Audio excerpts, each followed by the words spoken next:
Very good morning dear students. આપણે last લેક્ચરમાં electron પ્રાપ્તિ એન્થાલ્પી ટોપિક વિશે સ્ટાર્ટ કરેલું હતું. હવે આજના લેક્ચરમાં આપણે ઇલેક્ટ્રોન પ્રાપ્તિ એન્થાલ્પીને અસર કરતા પરિબળો વિશે જોવા જઈ રહેલા છે. હવે ઇલેક્ટ્રોન પ્રાપ્તિ એન્થાલ્પીને અસર કરતા પરિબળોમાં પહેલું પરિબળ લઈએ આપણે સ્ક્રીનિંગ અસર અને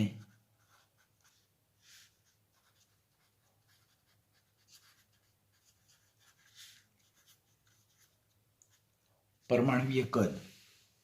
તો ઇલેક્ટ્રોન પ્રાપ્તિ એન્થાલ્પીને સ્ક્રીનિંગ અસર અને પરમાણ્વીય કદ કેવી રીતે અસર કરી શકે? બરાબર. તો આપણી પાસે બે ઉદાહરણ છે. ઉદાહરણ 1 કે કોઈ એક પરમાણુ છે જેનું આ ન્યુક્લિયસ છે, તેમાં અંદરની કક્ષાના ઇલેક્ટ્રોન અને આ સૌથી બાહ્યતમ કક્ષાના ઇલેક્ટ્રોન. આ બીજો એક પરમાણુ છે, તેમાં અંદરની કક્ષાના ઇલેક્ટ્રોન અને આ સૌથી બાહ્યતમ કક્ષાના ઇલેક્ટ્રોન છે. તો બે પરમાણુની જો વાત કરીએ તો પરમાણુ 1 જે છે, આ પરમાણુ 1 અને આ પરમાણુ 2. પરમાણુ 1 માં અંદરના કોષના સંખ્યા વધારે છે, માટે એમાં સ્ક્રીનિંગ અસર આપણને કેવી જોવા મળે? વધુ જોવા મળે. સ્ક્રીનિંગ અસર વધુ જોવા મળે તો એવા કિસ્સામાં પરમાણુ ત્રિજ્યા પણ કેવી જોવા મળે? વધુ જોવા મળે. પરમાણુ ત્રિજ્યા વધુ જોવા મળે એટલે આપણે ઇલેક્ટ્રોન પ્રાપ્તિ એન્થાલ્પી એટલે શું તેની વ્યાખ્યા જોઈ લી કે બાહ્યતમ કોષમાં ઇલેક્ટ્રોન દાખલ કરતી વખતે જે ઉર્જા છૂટી પડે છે, ઉષ્મા છૂટી પડે છે, તેને ઇલેક્ટ્રોન પ્રાપ્તિ એન્થાલ્પી કહેવાય. એટલે હવે મારે ઇલેક્ટ્રોન દાખલ કરવો હોય તો તે આ સૌથી બાહ્યતમ કોષમાં દાખલ કરવાનો હોય. એટલે હું જ્યારે સૌથી બાહ્યતમ કોષમાં અહીંયા ઇલેક્ટ્રોન દાખલ કરું તો દાખલ કરતા ઇલેક્ટ્રોનને કેન્દ્ર તરફ આકર્ષણ કેવું હોય? ડેફિનેટલી ઓછું હોવાનું. કેમ ઓછું હોવાનું? કારણ કે અસરકારક કેન્દ્રીય વીજભાર અને સ્ક્રીનિંગ અસર એ બંને એકબીજાના વ્યસ્ત પ્રમાણમાં છે, જે ઓલરેડી આયનીકરણ એન્થાલ્પીમાં આપણે લર્ન કરી ચૂકેલા. એટલે પરમાણુ 1 માં આ કેન્દ્ર, આ અંદરના કોષ અને આ બાહ્યતમ કોષ, અંદરના કોષના ઇલેક્ટ્રોનની સંખ્યા વધારે માટે સ્ક્રીનિંગ અસર વધારે. સ્ક્રીનિંગ અસર વધારે તેમ પરમાણ્વીય ત્રિજ્યા વધુ. ને આ કિસ્સામાં જ્યારે આપણે બહારથી ઇલેક્ટ્રોન બાહ્યતમ કક્ષામાં દાખલ કરીએ છીએ તો દાખલ થતા ઇલેક્ટ્રોનને અંદરના કોષના ઇલેક્ટ્રોન દ્વારા અપાકર્ષણ ફીલ થાય, માટે આ ઇલેક્ટ્રોનનું આ કેન્દ્ર તરફ, જે ઇલેક્ટ્રોન બાહ્યતમ કોષમાં દાખલ કરવા જઈ રહેલા છે તે ઇલેક્ટ્રોનનું કેન્દ્ર તરફ આકર્ષણ ઓછું થાય. તો કેન્દ્ર તરફ આકર્ષણ ઓછું થાય માટે ઓછી ઉર્જા મુક્ત થાય. ધેટ મીન્સ એ સરળતાથી અંદર એડ નહીં થાય. પરિણામે આ કિસ્સામાં ઇલેક્ટ્રોન પ્રાપ્તિ એન્થાલ્પીનું મૂલ્ય કેવું હશે? ઓછું હશે. તો પહેલા કિસ્સામાં સ્ક્રીનિંગ અસર વધુ છે, પરમાણ્વીય ત્રિજ્યા વધુ છે, અસરકારક કેન્દ્રીય વીજભાર ઓછો છે, અસરકારક કેન્દ્રીય વીજભાર ઓછો. પરિણામે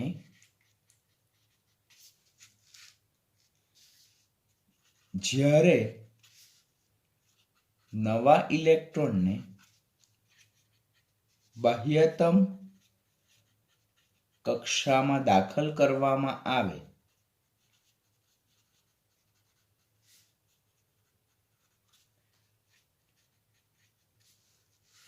ત્યારે તેને કેન્દ્ર તરફ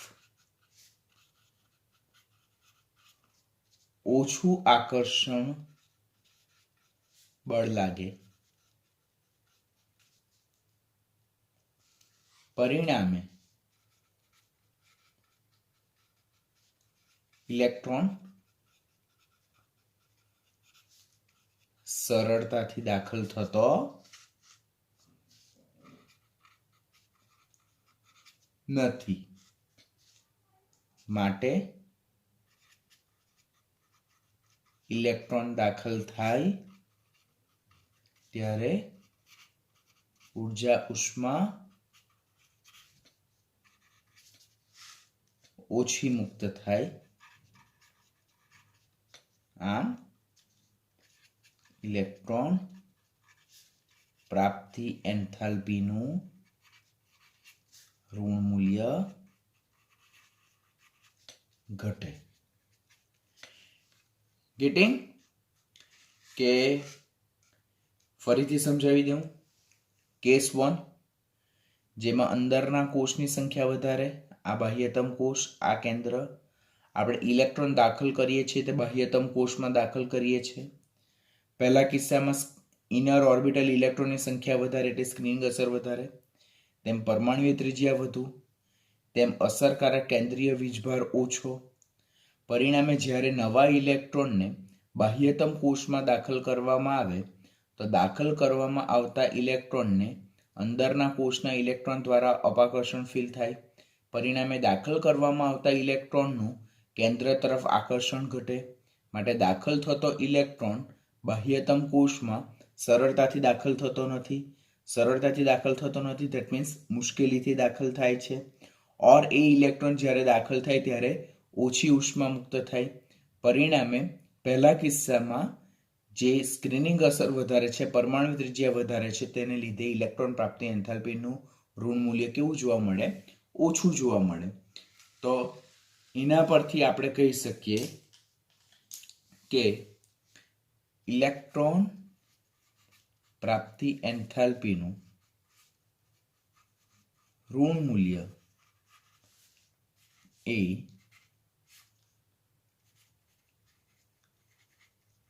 સ્ક્રીનિંગ અસર અને પરમાણુય ત્રિજ્યાના કેવા પ્રમાણમાં છે? વ્યસ્ત પ્રમાણમાં છે. જેમ પરમાણુય ત્રિજ્યા વધારે, સ્ક્રીનિંગ અસર વધારે, તેમ ઇલેક્ટ્રોન પ્રાપ્તિ એન્થાલ્પીનું ઋણ મૂલ્ય કેવું જોવા મળે છે? આપણને ઓછું જોવા મળે છે. હવે બીજા કિસ્સા વિશે આપણે ડિસ્કશન કરીએ. તો પરમાણુ 2 કે જેમાં અંદરના કોષના ઇલેક્ટ્રોનની સંખ્યા ઓછી છે. અંદરના કોષના ઇલેક્ટ્રોનની સંખ્યા ઓછી છે એટલે આ કિસ્સામાં સ્ક્રીનિંગ અસર ઓછી, પરમાણુય ત્રિજ્યા ઓછી, જ્યારે ઇફેક્ટિવ ન્યુક્લિયર ચાર્જ કેવો હશે? વધારે હશે. ઇફેક્ટિવ ન્યુક્લિયર ચાર્જ વધારે હશે ધેટ મીન્સ જ્યારે નવા ઇલેક્ટ્રોનને આપણે બાહ્યતમ કોષમાં દાખલ કરીએ તો બાહ્યતમ કોષમાં દાખલ થતા ઇલેક્ટ્રોનનું કેન્દ્ર તરફ આકર્ષણ વધારે. કેમ આકર્ષણ વધારે? કારણ કે આ કિસ્સામાં સ્ક્રીનિંગ અસર, પરમાણુય ત્રિજ્યા ઓછી છે અને અસરકારક કેન્દ્રીય વીજભાર વધારે છે. પરિણામે દાખલ થતો ઇલેક્ટ્રોનને કેન્દ્ર તરફ આકર્ષણ વધારે લાગે. જો દાખલ થતા ઇલેક્ટ્રોનને કેન્દ્ર તરફ આકર્ષણ વધારે લાગે તો દાખલ થતો ઇલેક્ટ્રોન બાહ્યતમ કોષમાં સરળતાથી દાખલ થઈ જાય. સરળતાથી દાખલ થઈ જાય પરિણામે વધારે ઉર્જા મુક્ત થાય. વધારે ઉર્જા મુક્ત થાય એટલે ડેલ્ટા એટલે કે ઇલેક્ટ્રોન પ્રાપ્તિ એન્થાલ્પીનું ઋણ મૂલ્ય કેવું થઈ જાય? વધી જાય. તો કેસ નંબર 2 માં પરમાણુય કદ ઓછું છે, સ્ક્રીનિંગ અસર ઓછું છે, અસરકારક કેન્દ્રીય વીજભાર વધારે છે.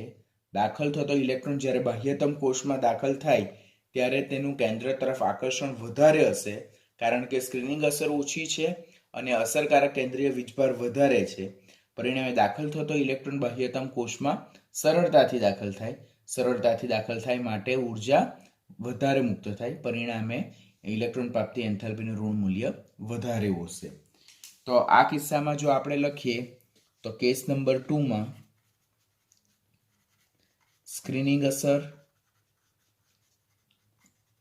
ઓછી, પરમાણુય ત્રિજ્યા ઓછી, ઇફેક્ટિવ ન્યુક્લિયર ચાર્જ વધારે માટે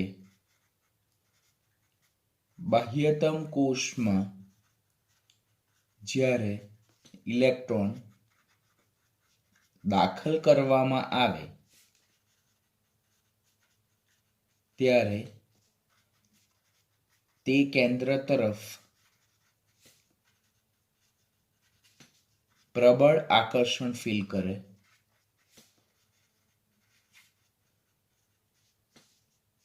અને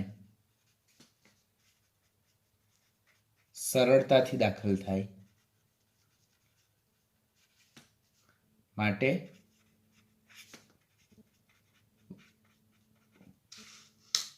વધુ પ્રમાણમાં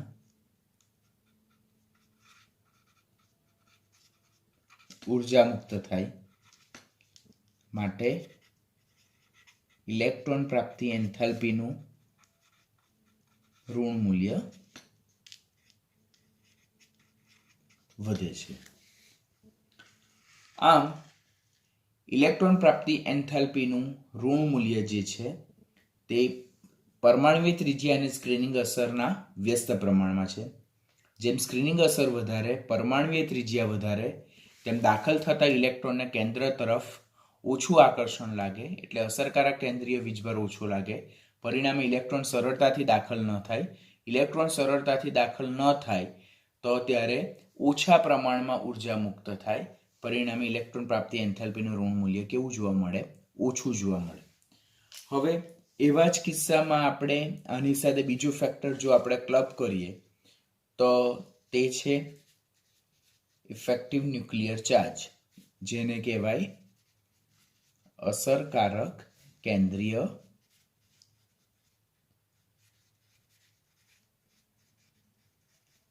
વીજભાર. We already know that કે ઇફેક્ટિવ ન્યુક્લિયર ચાર્જ એ स्क्रीनिंग असर और परमाणुीय त्रिज्या व्यस्त प्रमाण में है. जेम परमाणुीय त्रिज्या और स्क्रीनिंग असर वधारे तेम बाह्यतम कोषना इलेक्ट्रॉनનું केंद्र तरफ आकर्षण केवुं थाय? ओछुं थाय. हवे अहींया बी जो के इलेक्ट्रॉन प्राप्ति एन्थाल्पीનું ઋણ મૂલ્ય એ પણ સ્ક્રીનિંગ અસર અને પરમાણુીય ત્રિજ્યાના વ્યસ્ત પ્રમાણમાં છે. જો આ આના વ્યસ્ત પ્રમાણમાં હોય, આ આના વ્યસ્ત પ્રમાણમાં હોય તો આ આના સમપ્રમાણમાં થાય. પરિણામે ઇલેક્ટ્રોન પ્રાપ્તિ એન્થાલ્પીનું ઋણ મૂલ્ય એ અસરકારક કેન્દ્રીય વીજભારના કેવા પ્રમાણમાં થાય? સમપ્રમાણમાં થાય. ખાસ યાદ રાખવાનું, ખૂબ જ ઈઝી છે. આપણને ખબર છે કે જેમ સ્ક્રીનિંગ અસર વધારે, જેમ પરમાણુીય ત્રિજ્યા વધારે, તેમ બાહ્યતમ કોષના ઇલેક્ટ્રોનનું કેન્દ્ર તરફ આકર્ષણ ઓછું, તો તેમ અસરકારક કેન્દ્રીય વીજભાર ઓછો. હવે જેમ અસરકારક કેન્દ્રીય વીજભાર ઓછો તેમ બાહ્યતમ કોષમાં જે નવો ઇલેક્ટ્રોન દાખલ કરવામાં આવે છે તેને કેન્દ્ર તરફ આકર્ષણ ઓછું લાગે તો બાહ્યતમ કોષમાં ઇલેક્ટ્રોન સરળતાથી દાખલ થતો નથી. પરિણામે ઓછી ઉર્જા મુક્ત થાય તો ઇલેક્ટ્રોન પ્રાપ્તિ એન્થાલ્પીનું ઋણ મૂલ્ય ઓછું મળે. હવે જો સ્ક્રીનિંગ અસર ઓછી હોય, પરમાણુીય ત્રિજ્યા ઓછી હોય તો બાહ્યતમ કોષના ઇલેક્ટ્રોનનો એટલે કે દાખલ કરવામાં આવતા ઇલેક્ટ્રોનને કેન્દ્ર દ્વારા લાગતું આકર્ષણ બળ વધારે મળે, એટલે કે અસરકારક કેન્દ્રીય વીજભાર વધારે મળે. જો અસરકારક કેન્દ્રીય વીજભાર વધારે મળે તો બાહ્યતમ કોષમાં ઇલેક્ટ્રોન સરળતાથી દાખલ થાય. સરળતાથી દાખલ થાય તો વધુ ઉર્જા મુક્ત થાય.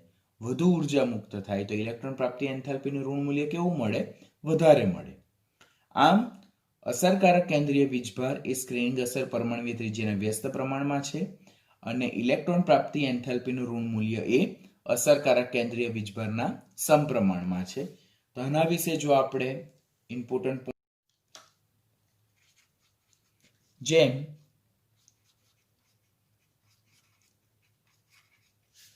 અસરકારક કેન્દ્રીય વીજભાર જેને જ આપણે ઇફેક્ટિવ ન્યુક્લિયર ચાર્જ કહીએ નું મૂલ્ય વધારે, તેમ બાહ્યતમ કોષમાં દાખલ થતા ઇલેક્ટ્રોનનું કેન્દ્ર તરફ આકર્ષણ વધારે, તેમ નવો ઇલેક્ટ્રોન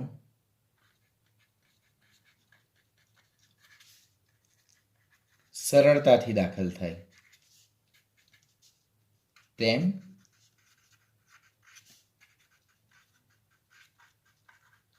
વધુ પ્રમાણમાં ઉર્જા મુક્ત થાય. માટે ઇલેક્ટ્રોન પ્રાપ્તિ એન્થાલ્પીનું ઋણ મૂલ્ય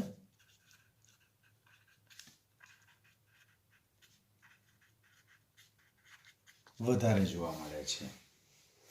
આમ ઇલેક્ટ્રોન પ્રાપ્તિ એન્થાલ્પીનું ઋણ મૂલ્ય એ અસરકારક કેન્દ્રીય વીજભારના કેવા પ્રમાણમાં છે? સમપ્રમાણમાં છે. Now third factor which affect the negative values of electron gain enthalpy or electron પ્રાપ્તિ એન્થાલ્પી ને અસર કરતું ત્રીજું પરિબળ જે છે તો તે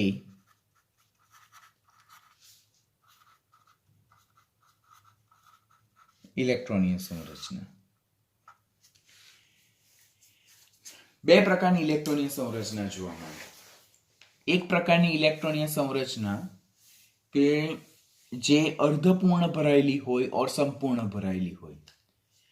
જ્યારે કોઈ પણ તત્વમાં ઇલેક્ટ્રોનીય સંરચના અર્ધપૂર્ણ ઓર સંપૂર્ણ ભરાયેલી હોય તો તે ઇલેક્ટ્રોનીય સંરચનાને આપણે સ્થાયી ઇલેક્ટ્રોનીય સંરચના કહીએ.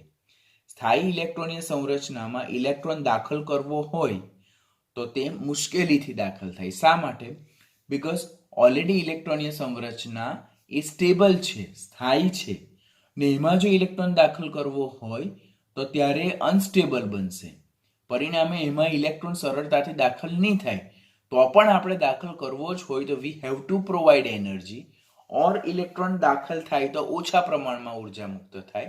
માટે ઇલેક્ટ્રોન પ્રાપ્તિ એન્થાલ્પીનું ઋણ મૂલ્ય એવા કિસ્સામાં કેવું જોવા મળે છે? ઓછું જોવા મળે છે. એની અપોઝિટમાં બીજો કિસ્સો કે જેમાં ઇલેક્ટ્રોનીય સંરચના એવી ફેવરેબલ છે કે જેમાં દાખલ થતો ઇલેક્ટ્રોન સરળતાથી દાખલ થઈ જાય. સરળતાથી દાખલ થઈ જાય તો ત્યારે વધારે પ્રમાણમાં ઉર્જા મુક્ત થાય. તો એવા કિસ્સામાં ઇલેક્ટ્રોન પ્રાપ્તિ એન્થાલ્પીનું ઋણ મૂલ્ય કેવું જોવા મળે છે? વધારે જોવા મળે છે. હવે હું તમને વાત કરું, આપણે પહેલા પોઈન્ટ લખીએ કે જ્યારે તત્વો अर्धपूर्ण और संपूर्ण भराયેલી ઇલેક્ટ્રોનીય સંરચના ધરાવતા હોય ત્યારે આ પ્રકારની ઇલેક્ટ્રોનીય સંરચના સ્થાયી ઇલેક્ટ્રોનીય સંરચના કહેવાય.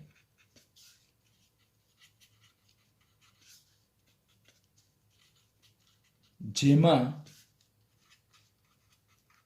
ઇલેક્ટ્રોન દાખલ કરવો હોય તે મુશ્કેલીથી દાખલ થાય.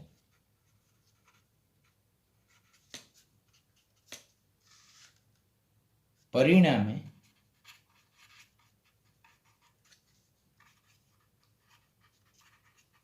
આવા કિસ્સામાં ઇલેક્ટ્રોન દાખલ કરવા માટે ઉર્જા આપવી પડે છે. માટે આવા કિસ્સામાં ઇલેક્ટ્રોન પ્રાપ્તિ એન્થાલ્પીનું મૂલ્ય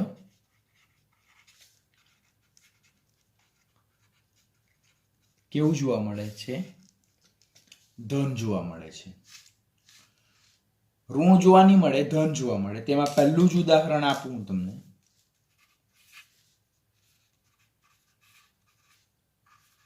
સમૂહ 2 ના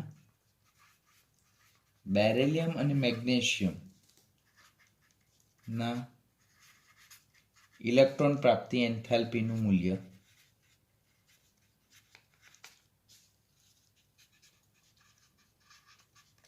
ધન જોવા મળે. કારણ બાહ્યતમ કક્ષાની ઇલેક્ટ્રોનની સંરચના NH2 ઇલેક્ટ્રોનની સંરચના જે કેવી છે? સ્થાયી ઇલેક્ટ્રોનની સંરચના છે. માટે સમૂહ 2 ના જે તત્વો બેરેલિયમ અને મેગ્નેશિયમ જે પ્રથમ તત્વો છે તેની ઇલેક્ટ્રોન પ્રાપ્તિ એન્થાલ્પીનું મૂલ્ય ઋણ નહીં, ધન. કારણ કે એમની બાહ્યતમ કક્ષામાં જો ઓલરેડી NH2 ઇલેક્ટ્રોનની સંરચના છે, હું લખું બેરેલિયમની ઇલેક્ટ્રોનની સંરચના, તો બેરેલિયમનો પરમાણુ ક્રમાંક કેટલો? લિથિયમનો 3, બેરેલિયમનો 4. માટે એની ઇલેક્ટ્રોનની સંરચના હિલિયમ 2s2 થાય. હવે અહીંયા જો S કક્ષક કેવી છે? સંપૂર્ણ ભરાયેલી છે. આ S કક્ષક સંપૂર્ણ ભરાયેલી છે. સંપૂર્ણ ભરાયેલી છે માટે એ કેવી ઇલેક્ટ્રોનની સંરચના કહેવાય?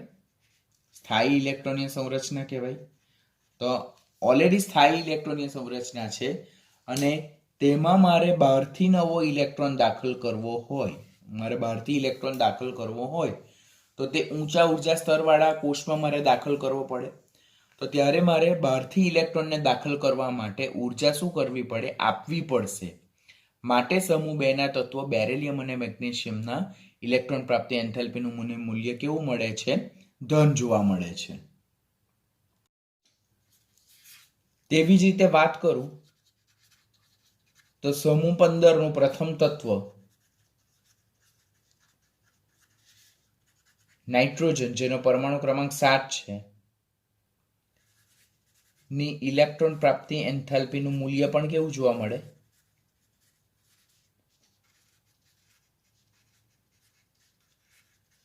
ધન જોવા મળે છે. તો એના માટેનું what will be the reason behind that? તો નાઇટ્રોજન, જેનો પરમાણુ ક્રમાંક 7 છે, તેની ઇલેક્ટ્રોનની સંરચના શું થાય? Helium 2s2 2p3. એટલે બાહ્યતમ કક્ષાની ઇલેક્ટ્રોનની સંરચના જો લખીએ તો એ આ પ્રકારની છે.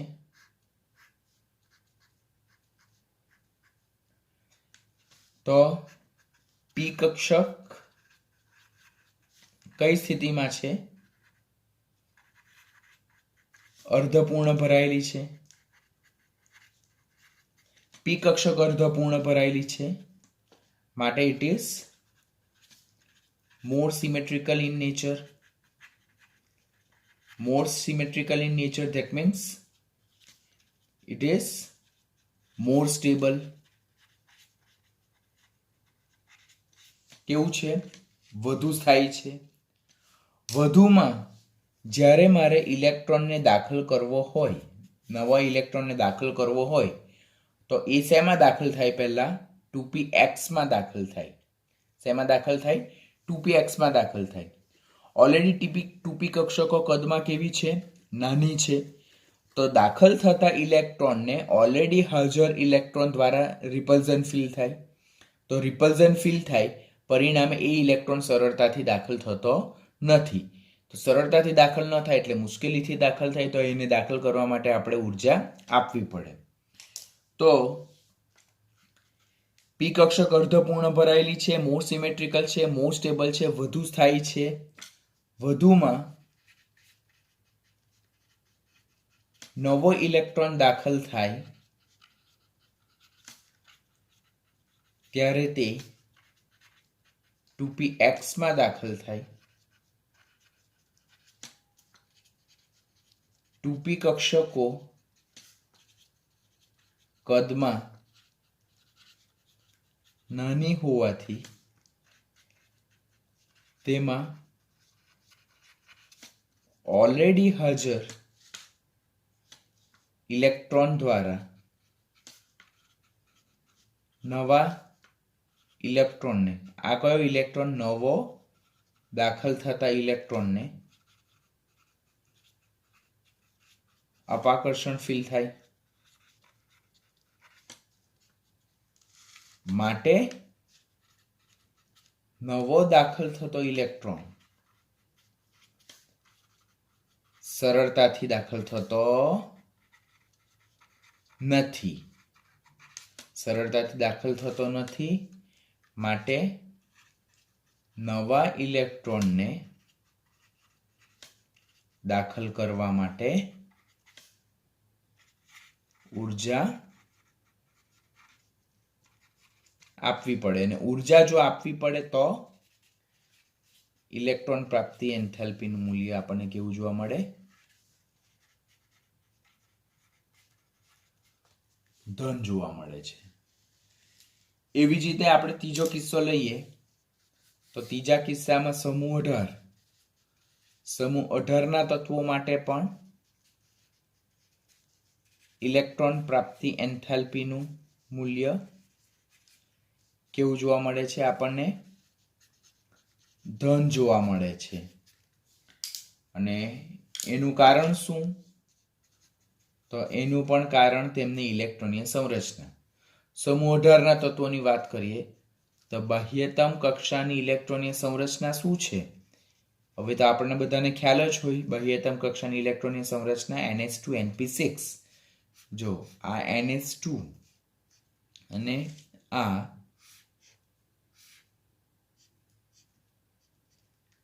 NP6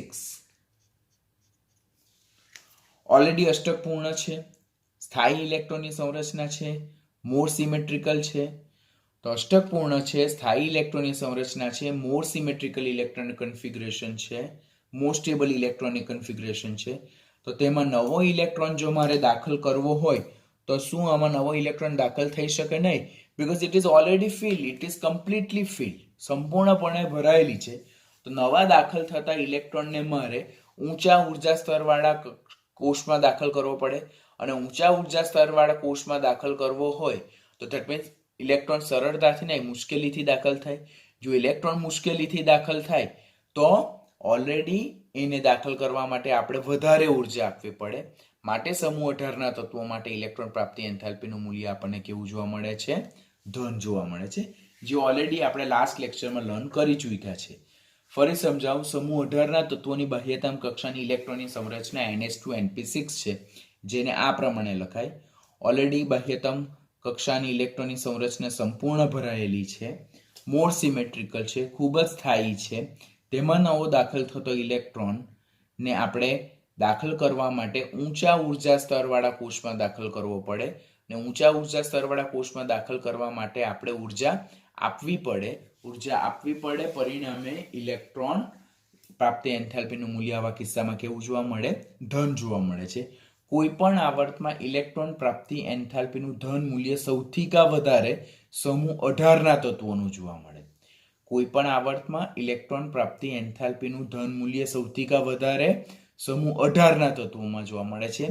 તેમનું રીઝન તેમની સૌથી વધુ સ્થાયી ઇલેક્ટ્રોનની સંરચના NH2 NP6 અર્ધપૂર્ણ ભરાયેલી સ્થિતિમાં છે, એટલા માટે.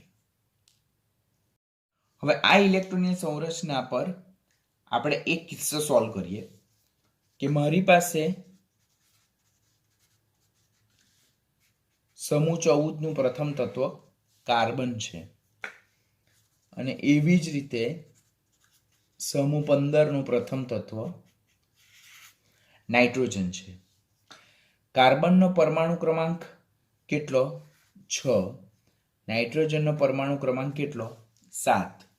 તો મને આપેલ છે કે સમૂહ 14 નું પ્રથમ તત્વ કાર્બન અને સમૂહ 15 નું પ્રથમ તત્વ નાઇટ્રોજન, બેમાંથી ઇલેક્ટ્રોન પ્રાપ્તિ એન્થાલ્પીનું ઋણ મૂલ્ય કોનું વધારે જોવા મળે અને કોનું ઓછું જોવા મળે?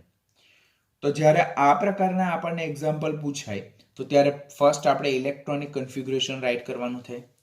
કાર્બન જે છે તેની ઇલેક્ટ્રોનીય સંરચના હિલિયમ 2s2 2p4, જ્યારે આની ઇલેક્ટ્રોનીય સંરચના હિલિયમ 2s2 2p4 નહીં 2p2 હિલિયમ 2s2 2p3. જો ઉતાવળ કરવાની નહીં, કેટલા વર્ષોથી ભણાવું છું તો પણ હું ઉતાવળમાં ભૂલ કરી શકું છું, ડેફિનેટલી તમારાથી થઈ શકે. તો 2 ને 2 4, તો બાહ્ય સમૂહ 15ના તત્વના બાહ્યતમ કોષમાં ઇલેક્ટ્રોન્સ જો જાણવા હોય તો સમૂહ નંબરમાંથી 10 બાદ કરો, 14માંથી 10 બાદ કરો તો 4 મળે. તો 2 ને 2 4, આમાં 15માંથી 10 બાદ કરો તો 5, તો 3 ને 2 5, માટે ઇલેક્ટ્રોનની સંરચના સાચી છે. હવે આ બાહ્યતમ કક્ષાની ઇલેક્ટ્રોનની સંરચનાને જો આપણે આ રીતે રાઈટ કરીએ,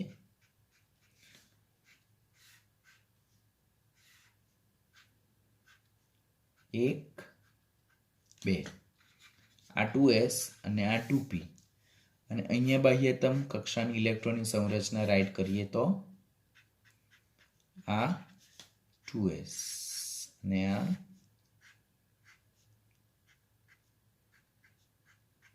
2p.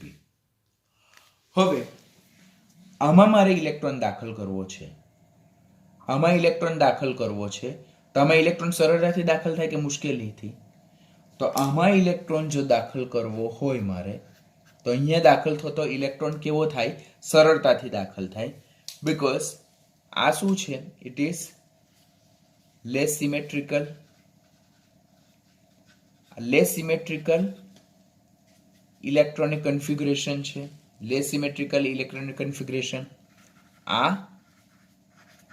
મોર symmetrical electronic configuration. EC means electronic configuration, ઇલેક્ટ્રોનની સંરચના. આમાં ઇલેક્ટ્રોન સરળતાથી દાખલ થાય, કારણ કે એક ઇલેક્ટ્રોન પ્રાપ્ત થવાથી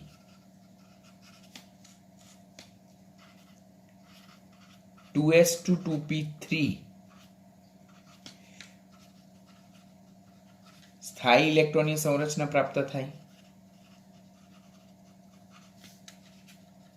ખ્યાલ આવે ને? જો 2p માં ઓલરેડી 2 ઇલેક્ટ્રોન છે, ત્રીજો ઇલેક્ટ્રોન અહીંયા ઓલરેડી 2pz ખાલી છે, તો તેમાં ઇલેક્ટ્રોન સરળતાથી આવી જાય અને શું બની જાય? 2s2 2p3 ઇલેક્ટ્રોનની સંરચના પ્રાપ્ત થાય. 2s2 2p3 ઇલેક્ટ્રોનની સંરચના પ્રાપ્ત થાય, જે સ્થાયી ઇલેક્ટ્રોનની સંરચના છે. માટે આ કિસ્સામાં ઇલેક્ટ્રોન સરળતાથી દાખલ થવાનું વલણ દર્શાવે. નજીકના નિષ્ક્રિય વાયુ જેવી ઇલેક્ટ્રોનની સંરચના પ્રાપ્ત કરવા માટે ઇલેક્ટ્રોન પ્રાપ્તિ એન્થાલ્પીનું ઋણ મૂલ્ય વધારે જોવા મળે. હવે આ કિસ્સાની વાત કરીએ તો આ તો અત્યારે જ આપણે જોઈ ગયા કે સમૂહ 15ના તત્વો, તો આ મોસ્ટ સ્ટેબલ ઇલેક્ટ્રોનિક કન્ફિગ્યુરેશન છે, એટલે તેમાં ઇલેક્ટ્રોન દાખલ કરવો હોય મારે, ઇલેક્ટ્રોન દાખલ કરવો હોય તો ઇલેક્ટ્રોન પહેલા શેમાં દાખલ થાય? 2px માં દાખલ થાય. ઓલરેડી 2p કક્ષકો કદમાં કેવી હોય? નાની હોય. તો એમાં દાખલ થતા ઇલેક્ટ્રોનને ઓલરેડી હાજર ઇલેક્ટ્રોન દ્વારા અપાકર્ષણ ફીલ થાય. બરાબર? તો ઓલરેડી દાખલ થતા ઇલેક્ટ્રોનને હાજર ઇલેક્ટ્રોન વડે અપાકર્ષણ ફીલ થાય તો ઇલેક્ટ્રોન સરળતાથી દાખલ નહીં થાય, મુશ્કેલીથી દાખલ થાય. તો ઇલેક્ટ્રોનને વધુ સમમિતીય, વધુ સિમેટ્રિકલ, વધુ સ્થાયી અને ઓલરેડી હાજર ઇલેક્ટ્રોન દ્વારા જ્યારે અપાકર્ષણ ફીલ થતું હોય તો ત્યારે ઇલેક્ટ્રોનને દાખલ કરવા માટે આપણે ઉર્જા આપવી પડે છે. માટે આ કિસ્સામાં ઇલેક્ટ્રોન પ્રાપ્તિ એન્થાલ્પી નું મૂલ્ય મને કેવું જોવા મળે છે? ધન જોવા મળે છે. તો નટ સેલ સેમેરી આપણે શું લખી શકીએ કે ફાઇનલ આપણે આન્સર શું લખી શકીએ કે ઇલેક્ટ્રોન પ્રાપ્તિ એન્થાલ્પી નું મૂલ્ય એ કોનું વધારે? સમૂહ 14 ના કાર્બનનું વધારે, કોનું? સમૂહ 15 ના નાઇટ્રોજન કરતા. અને તેના માટે એકમાત્ર વેલિડ રીઝન જવાબદાર શું છે? તો એકમાત્ર વેલિડ રીઝન એમની સ્થાયી ઇલેક્ટ્રોનની સંરચના. હવે ઇલેક્ટ્રોન પ્રાપ્તિ એન્થાલ્પી જે છે તે મોટા ભાગના કિસ્સામાં એના ઋણ મૂલ્યના સંદર્ભમાં જ વાત કરવામાં આવે. અહીંયા મેં એમ કીધું કે સમૂહ 14ની ઇલેક્ટ્રોન પ્રાપ્તિ એન્થાલ્પીનું મૂલ્ય સમૂહ 15ના કરતાં વધારે જોવા મળે છે, તો ત્યારે આપણે એને અન્ડરસ્ટુડ કરવાનું કે ઋણ મૂલ્યની વાત કરતા છે. તમે એમ પણ અમારી સાથે આર્ગ્યુમેન્ટ કરી શકો કે સર 14માની તો ઋણ જોવા મળે, 15માની તો ધન જોવા મળે, તો તમારે એમ કેવું જોઈએ ને કે ઇલેક્ટ્રોન પ્રાપ્તિ એન્થાલ્પીનું મૂલ્ય 14 કરતાં 15નું જોવા મળે, કારણ કે ઋણ કરતાં ધન વેલ્યુ તો મોટી હોય. તો એવું કેવું છે, પણ એવું નથી. Don't get confuse here. Electron પ્રાપ્તિ એન્થાલ્પી જ્યારે આપણે બોલીએ છીએ ત્યારે એને ઋણ મૂલ્યના સંદર્ભમાં આપણે કમ્પેરિઝન કરવાની હોય, બીકોઝ મેજોરિટી તત્વોની ઇલેક્ટ્રોન પ્રાપ્તિ એન્થાલ્પીનું મૂલ્ય ઋણ જોવા મળે, માટે ઇલેક્ટ્રોન પ્રાપ્તિ એન્થાલ્પીના વેલ્યુઝને આપણે નેગેટિવ વેલ્યુઝના સંદર્ભમાં વધારે ઓછું કહેવાનું. હવે સમૂહ 14ના કાર્બન તત્વની ઇલેક્ટ્રોન પ્રાપ્તિ એન્થાલ્પી ઋણ છે, સમૂહ 15ના નાઇટ્રોજન તત્વની એન્થાલ્પીનું મૂલ્ય ધન છે, માટે આપણે ઇલેક્ટ્રોન પ્રાપ્તિ એન્થાલ્પીના ઋણ મૂલ્યના સંદર્ભમાં જો વાત કરીએ તો સમૂહ 14ની ઇલેક્ટ્રોન પ્રાપ્તિ એન્થાલ્પી, જેમાં કાર્બન તત્વની ઇલેક્ટ્રોન પ્રાપ્તિ એન્થાલ્પી સમૂહ 15ના નાઇટ્રોજન કરતાં કેવી જોવા મળે છે? વધારે જોવા મળે છે. તો આ સ્ટેટમેન્ટ ખાસ યાદ રાખજો કે ઇલેક્ટ્રોન પ્રાપ્તિ એન્થાલ્પીની જ્યારે વાત કરીએ ત્યારે એના ઋણ મૂલ્યના સંદર્ભમાં આપણે વાત કરીએ છીએ. જ્યારે જે તે તત્વની ધન ઇલેક્ટ્રોનની સંરચના હોય તો ત્યારે આપણે ધન મૂલ્ય બોલીએ છીએ, બટ મેજોરિટી કિસ્સામાં આપણે તત્વોની ઇલેક્ટ્રોન પ્રાપ્તિ એન્થાલ્પીનું મૂલ્ય ઋણ હોય છે, માટે આપણે ઋણ મૂલ્યના સંદર્ભમાં વધારે ઓર ઓછા પ્રમાણની કમ્પેરિઝન કરીએ છીએ. હવે વેરી ઇમ્પોર્ટન્ટ ટોપિક કે સમૂહમાં ઉપરથી નીચે તરફ જતા ઇલેક્ટ્રોન પ્રાપ્તિ એન્થાલ્પીના ઋણ મૂલ્યમાં શું ફેરફાર થાય? તો સમૂહમાં ઉપરથી નીચે તરફ જતા ઇલેક્ટ્રોન પ્રાપ્તિ એન્થાલ્પીના ઋણ મૂલ્ય કેવા થાય છે? ઘટે છે. કેમ ઘટે? કારણ કે જે તે સમૂહમાં ઉપરથી નીચે તરફ જઈએ તેમ પરમાણ્વીય કદ વધે, પરમાણ્વીય કદ વધે તેમ સ્ક્રીનિંગ અસર પણ વધે, સ્ક્રીનિંગ અસર વધે તેમ અસરકારક કેન્દ્રીય વીજભાર ઘટે. એટલે જે નવો ઇલેક્ટ્રોન દાખલ થાય છે તેનું કેન્દ્ર તરફ આકર્ષણ કેવું થતું જાય છે? ઘટતું જાય છે. કેન્દ્ર તરફ આકર્ષણ ઘટતું જાય, દેટ મીન્સ ઇલેક્ટ્રોન સરળતાથી દાખલ નહીં થઈ શકે, એટલે ઓછી ને ઓછી ઉર્જા મુક્ત થતી જાય. પરિણામે સમૂહમાં ઉપરથી નીચે તરફ જતા પરમાણ્વીય કદ અને સ્ક્રીનિંગ અસરના વધવા સાથે અને અસરકારક કેન્દ્રીય વીજભારના ઘટવા સાથે ઇલેક્ટ્રોન પ્રાપ્તિ એન્થાલ્પીનું ઋણ મૂલ્ય ઘટતું જાય. વધુમાં આપણે અહીંયા એમ પણ જોયું કે ઇલેક્ટ્રોન પ્રાપ્તિ એન્થાલ્પીનું ઋણ મૂલ્ય એ ઝેડ ઇફેક્ટના સમપ્રમાણમાં છે અને પરમાણ્વીય કદ અને સ્ક્રીનિંગ અસરના વ્યસ્ત પ્રમાણમાં છે. જો આ બંને ફેક્ટર વધતા હોય તો ડેફિનેટલી આનું ઋણ મૂલ્ય ઘટતું હોય, અને આ ઘટતું હોય તો ડેફિનેટલી આનું ઘટતું હોય, બીકોઝ આ બંને એકબીજાના સમપ્રમાણમાં, અને આ બંને અને ઇલેક્ટ્રોન પ્રાપ્તિ એન્થાલ્પીનું ઋણ મૂલ્ય એકબીજાના વ્યસ્ત પ્રમાણમાં છે. માટે સમૂહમાં ઉપરથી નીચે તરફ જતા ઇલેક્ટ્રોન પ્રાપ્તિ એન્થાલ્પીનું ઋણ મૂલ્ય કેવું થતું જાય છે? ઘટતું જાય છે. સમૂહ 1 ના જે તત્વો જે છે તો તેમાં તો ટ્રેન્ડ એકદમ રેગ્યુલર જોવા મળે છે. સમૂહ 13ના તત્વોની વાત કરીએ તો બાકીના બધા તત્વોમાં ટ્રેન્ડ વ્યવસ્થિત જોવા મળે, પરંતુ બોરોન કરતા એલ્યુમિનિયમની ઇલેક્ટ્રોન પ્રાપ્તિ એન્થાલ્પીનું ઋણ મૂલ્ય કેવું જોવા મળે છે? વધારે જોવા મળે છે. કેમ વધારે જોવા મળે છે તેનું એક્સપ્લેનેશન હું તમને નેક્સ્ટ લેક્ચરમાં આપીશ.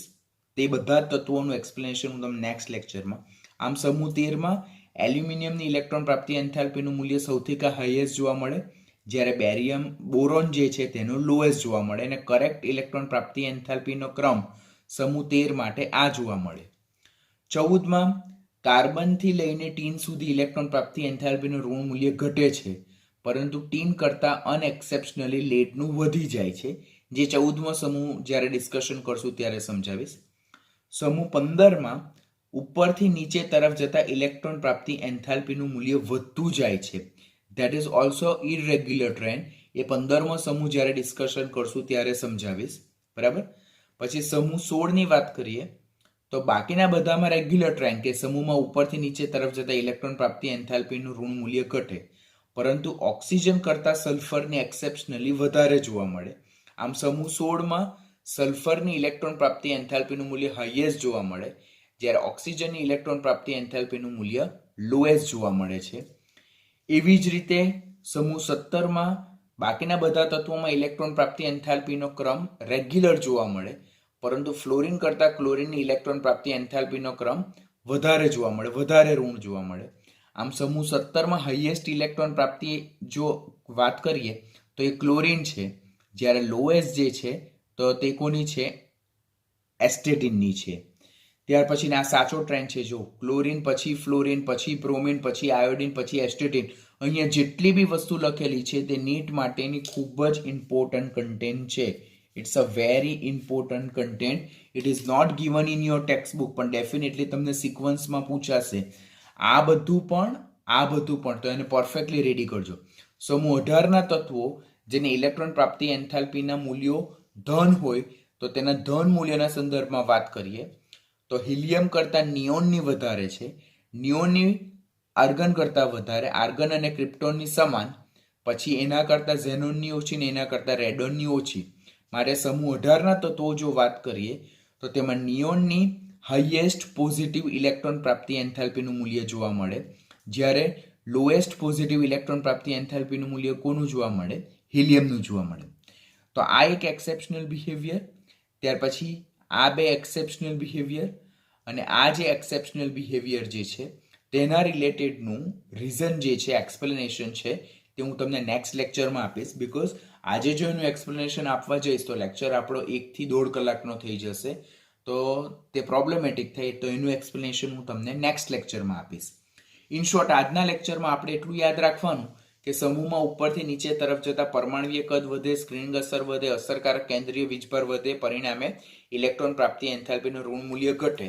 અને અહીંયા જેટલા ટ્રેન્ડ આપેલા છે સમૂહ 1 પછી 13 થી લઈને 18 સુધીમાં, અને જેટલા બ્લોક જે સ્કાય બ્લુ બ્લોક આપેલા છે તે બધા પરફેક્ટ મોડે કરવાના. પૂછાય જ 100% પૂછાશે. હું અપકમિંગ નીટની એક્ઝામમાં આમાંથી કોઈને કોઈ વસ્તુ 101% પૂછીશ. 1 ની 2 થી 3 ક્વેશ્ચન આટલી જગ્યામાંથી પૂછીશ. તો એ તમારે ખાસ કાળજી રાખીને તમારે કરવાના.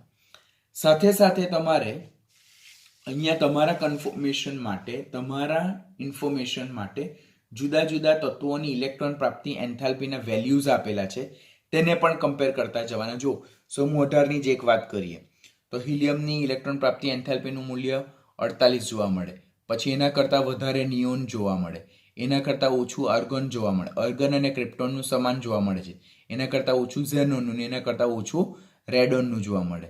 આમ સમૂહમાં ઉપરથી નીચે તરફ જતા ઇલેક્ટ્રોન પ્રાપ્તિ એન્થાલ્પીનું ધન મૂલ્ય ઘટતું જાય. સમૂહ 18. સમૂહ 17માં જોયું, જો ફ્લોરિનની -328, એની કમ્પેરિઝનમાં ક્લોરિનની 349, જે કેવી છે? વધારે ઋણ છે. પછી ક્લોરિન પાછા બ્રોમિનની ઓછી ઋણ, એટલે સમૂહમાં ઉપરથી નીચે તરફ જતા ઋણ મૂલ્ય ઘટતા જાય. એવી જ રીતે ઓક્સિજનમાં પણ એવું જોવા મળે, પણ ઓક્સિજન અને સલ્ફરમાં કેવું જોવા મળે છે? એક્સેપ્શનલ. તો અહીંયા જે મેં આ બ્લોક પાડેલા છે તો તે એક્સેપ્શનલ બિહેવિયર છે. બાકીના બધા બિહેવિયર કેવા છે? નોર્મલ બિહેવિયર છે. તો આ બ્લોક વાળા તમારે ખાસ યાદ રાખવાના. This is important. આજના લેક્ચરને અહીંયા આપણે સ્ટોપ કરીએ. આટલું કન્ટેન્ટ પરફેક્ટ રેડી કરજો. આટલું કન્ટેન્ટ પરફેક્ટ રેડી કરશો તો નેક્સ્ટ લેક્ચરમાં જે બાકીના રિમેનિંગ ટોપિક છે તે સમજવામાં આપણને ખૂબ સરળતા રહેશે.